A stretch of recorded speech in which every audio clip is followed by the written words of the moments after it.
Hello everyone, अहिले चाहिँ हामी ताप्लेजुङ जिल्लाको पाथिभरा मन्दिर प्रवेश गरिसकेका छौँ। अब केही समय हामी यस मन्दिर परिसरभित्र प्रवेश गरेर पूजा गर्नेछौँ। लेट्स सी, हेरौँ है त त्यहाँको के हुन्छ गतिविधिहरू म सरसर्ती देखाउने कोसिस गर्नेछु। Let's see. अहिले बिहानको करिब 6:15 भएको अवस्था छ।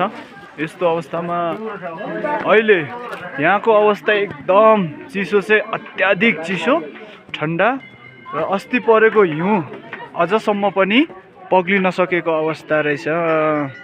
तर म वेदर क्लियर नभएका कारण वारिपारिको दृश्यहरू चाहिँ सहज रूपमा कैद गर्न सकिएन। तथापि यहाँको वेदर चाहिँ एकदम चिसो र कुल। उकालो आउँदाखेरि जति गाह्रो भएको थियो, तर यो मन्दिर परिसरमा प्रवेश गरिसके पछाडि चाहिँ एक शान्त भएको फिल आभास मैले चाहिँ गरेँ।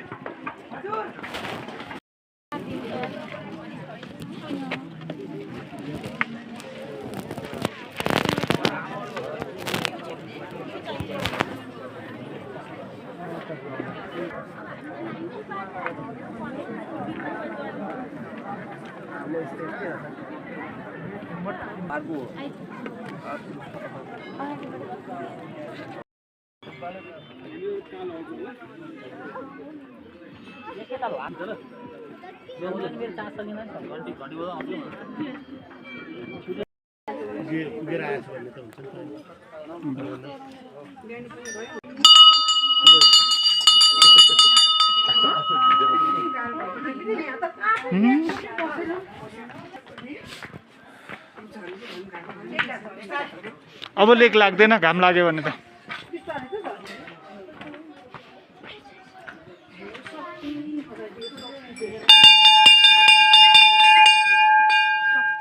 युट्युबमा आउँछ है तपाईँको र मेरो भिडियो भने। हामी चाहिँ